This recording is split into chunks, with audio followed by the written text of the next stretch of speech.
wabarakatuh. Kembali lagi ke channelnya Lia TV Official. Siang ini saya lagi mau mengekspor sendang megal. Ada kata cerita sedikit ya. Ini ceritanya itu kan di sini itu lumayan mistis juga. Buat pengobatan juga bisa. Itu tergantung orangnya ya, tergantung orangnya mungkin ya ini. Tapi dari dengar orang banyak itu kok ini buat apa ya? Sendang ini emang sendang sakral. Sendang sakral itu berapa abad mungkin ya, udah berapa abad mungkin ini di sini. Dan bahkan kalau ada orang mau datang buat pengobatan katanya airnya itu manjur sekali. Coba ya kita ikuti, soalnya mau collab bersama Bapak Haryanto Agus dari Lamongan. Moga-moga disupport ya channel Lia TV Officialnya. Dilanjut. Pertanda masuk di sini. Ini ada lubangnya pemirsa, sini ini. Oh iya. Nah, dan pemirsa kalau tahu batu ini adalah batu bata merah yang di zaman kerajaan Majapahit. Yang jelas seperti itu. Karena tidak ada di zaman setelah kerajaan Majapahit yang batu-batunya sebesar kayak ini. Ini masih kelihatan sekali pemirsa kalau batu ini memang di era-era kerajaan gitu. Oh, gitu ya. Cuman saya tidak bisa menemukan di sini ada tanda 2 garis atau 3 garis yang khas dari Majapahit. Cuman yang jelas ini adalah bebatuan zaman dulu seperti itu. Oke. Dan ini di sebelahnya ini adalah sebuah alat tempat untuk lingga, untuk masuk lingga seperti itu pemirsa. Oh, iya. Ini masih ada 2 gitu. Ini kalau zaman sekarang nggak ada seperti ini. Jadi era berapa ya? Ya, ini peninggalan yang masih zaman dulu. Jadi pemirsa ya, di belakang saya ini ada sebuah tempat kamar mandi. Jadi buat para orang-orang atau di luar sana yang ingin mandi di sini, betul, itu bisa ngambil di sebelah situ dan mandinya di dalam sini. Betul sekali. Karena air ini bisa untuk minum dan juga bisa untuk mandi. Serbaguna ya Pak, serbaguna. Jadi banyak yang tidak tahu, mungkin Jenglia sendiri yang asli dari orang Cepu mungkin nggak tahu kalau ini masih peninggalan zaman kerajaan loh ini. Saya sendiri juga nggak tahu ya, sebelumnya emang saya nggak tahu gitu kan ya, ini ternyata masih ada batu era zaman dulu ya. Peninggalan sejarah kerajaan ini masih ada. Gitu kan ya. Kita juga lihat juga kaget masih ada. Ini tebalnya kira-kira 10 cm, panjangnya 30-an kali 20 lah. Seperti itu pemirsa. Masih alami ya. Masih bener-bener zaman dulu. Zaman dahulu. Oke pemirsa, saya akan duduk santai bersama Jenglia. Saya akan menceritakan sedikit cerita awal mulanya bagaimana sampai di sini menjadi ditemukannya, yaitu sebuah nama sendang megal. Sendang megal gitu yang ada di Cepu, Blora, Jawa Tengah. Masih bersama saya dan Jenglia di Haryanto Agus Channel. Monggo pemirsa.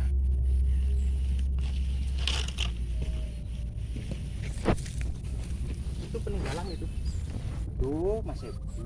Iya mati. Enggak kena di depan saya. Enggak apa-apa, nanti tak tarik.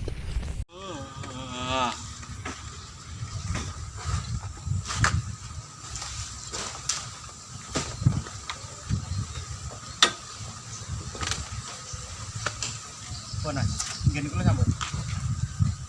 Sampun. Enggak, wes. Bang, mulai dari pinarak mriki, Pak.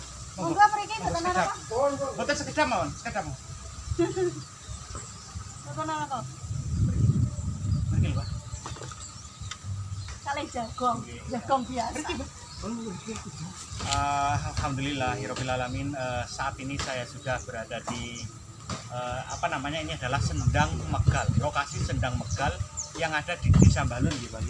Desa Balun, Kecamatan Cepu, Kabupaten Blora gitu. Saya bersama masyarakat yang ada di sini pemirsa. Bapak sinten, Pak? Bapak Wanto ini sawahnya itu ada di sekeliling sini. Dia sebagai petani yang ada di sekelilingnya Sendang Megal ini, dan dia mengambil air di sini untuk mengairi sawah gitu. Menurut beliau bahwa Sendang Megal ini sampai airnya dulu itu sampai tumpah, sampai tumpah, dan kalau bisanya itu tidak bisa ya Pak, tidak bisa, jadi harus dibagi, dan memang juga tidak boleh gitu. Jadi kalau Sendang Megal ini posisinya ada ini di depan saya, ini di belakangnya Jenglia ini pemirsa, dan kalau di belakang saya itu tempat mandinya.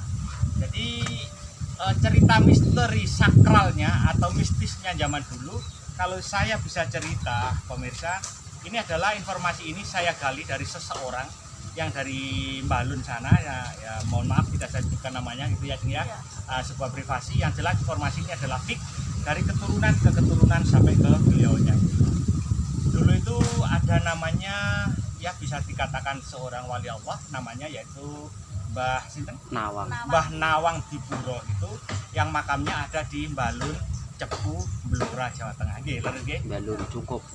Balun Cungkup nggih, yang ada di Balun Cungkup ya masih di Kecamatan Cepu, Blora, Jawa Tengah. Makamnya ada di sana pemirsa. Di saat itu zaman dulu sini ini adalah sebuah sendang atau tempatnya nggak seperti ini gitu Mbak. Tempatnya itu luas, tempatnya luas. Nah, ternyata Mbah Nawang Dipuro itu melihat sebuah sosok buaya putih yang ada di dalam kubangan sebuah sendang. Tapi menurut Mbah Nawang Dipuro, sosok buaya putih itu sedikit agresif, sedikit membahayakan untuk masyarakat yang ada di seputaran sendang apa ini namanya? Megal. Sendang Megal ini gitu pemirsa. Nah, akhirnya Mbah Nawang Dipuro punya sesuatu keinginan bagaimana nanti sendang ini bisa dimanfaatkan masyarakat tanpa masyarakat ini diganggu oleh beliaunya yaitu buaya putih itu seperti itu. Akhirnya sendang Megal ini karena di dalamnya niku Mbah ada sebuah buaya putih. Nah, ekor buaya putih itu dipotong oleh beliaunya yaitu Mbah Nawang Dipuro gitu. Karena melihat keagresifan buaya itu membahayakan masyarakat pemirsa, ekor dari buaya itu dipotong. Nah, akhirnya si buaya itu karena itu adalah sebuah jelmaan bukan sewajarnya sebagai binatang buaya itu mengucapkan sesuatu, karena ekor saya sudah dipotong, sudah saya tidak akan melakukan hal-hal yang membahayakan manusia lagi yang ada di seputaran sendang Megal ini gitu pemirsa. Nah, seperti itulah ceritanya dulu sampai di sini dikatai yaitu namanya Sendang Megal. Tapi pemirsa harus tahu bahwa Sendang Megal ini masih tembus sama sendang yang ada di selatan sana, yaitu namanya Sendang apa aja? Gedong Gandi. Sedang Gendong Gandi. Gedong Gandeng. Gedong Gandi. Gendong Gandi. Gedong Jadi Gandi. pemirsa harus tahu bahwa Sendang Megal ini menurut cerita zaman dulu nenek moyang dan diturunkan kepada anak cucunya bahwa Sendang Megal ini tembus sampai dengan sendang yang ada di selatan sana namanya Gedung Gandi Yang berada di Balun. Oh, di daerah Balun sana ya Mas ya gitu. Bahkan dulu pernah ada orang yang mencoba untuk menurunkan sebuah kendil dari sini. Lah, kendil itu ternyata munculnya di Gedung Gandi sana. Gedung Gandi sana gitu. Dan terkenal di sana dulu adalah tempat persinggahan, dulu ada kehidupan dari kelompok yang dari daerah Hindustan, dari India gitu pemirsa. Nah, berlanjut dengan cerita selanjutnya pemirsa, sudah berpuluh-puluh tahun mungkin ratusan tahun Sendang Megal ini tenggelam dengan tergerusnya zaman, tertumpuk dengan tanah-tanah atau apa gitu pemirsa. Nah, kok bisa pemirsa sampai Sendang ini kelihatan lagi, ketemu lagi? Ceritanya itu ada pengembala, entah pengembala kambing waktu itu sama lembu atau sama kerbau. Ternyata hewan pengembalanya itu setiap hari itu kesini gitu loh. Loh, kenapa sih hewan-hewan saya setiap hari itu kesini ngoten Mbak? Ternyata di sini ada sumber air yang ditemukan melalui hewan itu gitu. Ternyata cikal bakalnya adalah ini adalah Sendang Megal. Itu adalah sedikit cerita sejarahnya atau cerita awal mula ditemukannya Sendang Megal, bahwa ini tidak terlepas dari beliaunya yaitu Mbah Nawang Dipuro yang ada di Balun, Cungkup Balun, Cepu, Blora, Jawa Tengah.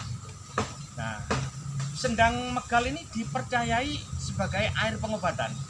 Nah, sebagai air pengobatan, bahkan dulu itu ada seseorang yang punya anak, mohon maaf ODGJ, ya, orang dalam gangguan jiwa atau orang gila, anaknya itu sudah dipasung di rumah sakit. Informasinya seperti itu zaman dulu. Insya Allah kalau tidak salah beliau dari daerah Solo. Nah, akhirnya beliau mencari informasi dari seseorang yang ada di Solo sana pemirsa, dan diberikan informasi wis anakmu gawa nang nggone daerah Cepu. Golek ana nang kono sesepuh-cepu njaluk tombo nang marang Gusti Allah melalui banyu sing ana nang kono jenenge Sendang Megal. Sendang Megal. Akhirnya ketemulah pada seseorang pemirsa yang bercerita kepada saya ini tentang sejarah niki, Mbah. Nah, saya mendapatkan informasi dari beliaunya ngoten lho. Asli orang sini dan ternyata orang yang dari Solo itu bertemu sama beliaunya dan diambilkan air dari sini. Dan beliau berpesan kepada bapaknya anaknya yang sakit itu tadi, gangguan jiwa, udah Bapak sama nggak usah lama-lama di sini, udah sama silakan pulang dan minumkan air ini kepada anaknya. Alhamdulillah kuasa Allah semuanya, Mbak, semuanya atas kehendak Allah, kuasa Allah, anak tersebut sembuh sampai saat ini. Nah, jadi air ini adalah ya tinggal kepercayaan kita aja, karena Kepercayaan masing-masing ya. karena kita sadar nggak sadar air ini juga yang membuat juga Allah gitu loh. Iya. Semoga aja dengan istiqomah kita di sini atau kita mencari syafaat-syafaat di sini, Allah memberikan sesuatu yang terbaik sesuai apa yang kita minta, seperti itu. Terima kasih pemirsa, kalau cerita saya ini ada kekurangan, kesalahan, saya mohon maaf. Tapi yang jelas cerita ini saya dapatkan dari keturunan leluhur-leluhur yang ada di sini. Saya bersama Jeng Lia mencoba untuk mengoreksi cerita sejarahnya. Dan alhamdulillah saya mendapatkan cerita seperti itu pemirsa. Semoga aja untuk pemirsa di luar sana kita tidak usah membuat sesuatu itu dianggap itu menyimpang dari Allah segala macam. Kalau memang Allah berkehendak air ini sebagai obat, kenapa tidak? Bang, ya? Kenapa tidak gitu pemirsa? Kalau memang Allah berikan jalan lewat jalan air ini, minum air ini, mandi air ini, kita semua diberikan keselamatan, kesehatan ya. Kenapa tidak kita lakukan gitu. Yang penting di sini kita tetap bersujud, kita meminta kepada Allah, semuanya itu kita kembalikan kepada Allah. Saya yakin kok, semuanya pasti ada jalannya dan ada caranya masing-masing. Terima kasih pemirsa, semoga aja sekali lagi apa yang saya sampaikan ini bermanfaat, bukan hanya untuk saya, bukan hanya untuk Jeng Lia, bukan hanya juga buat Mbah Sinten, Mbah Wanto, tapi untuk pemirsa di luar sana semuanya. Sekali lagi semoga bermanfaat. Masih bersama saya Jeng Lia di Haryata Agus Channel. Assalamualaikum warahmatullahi wabarakatuh. Waalaikumsalam warahmatullahi wabarakatuh. Mbah Nuwun.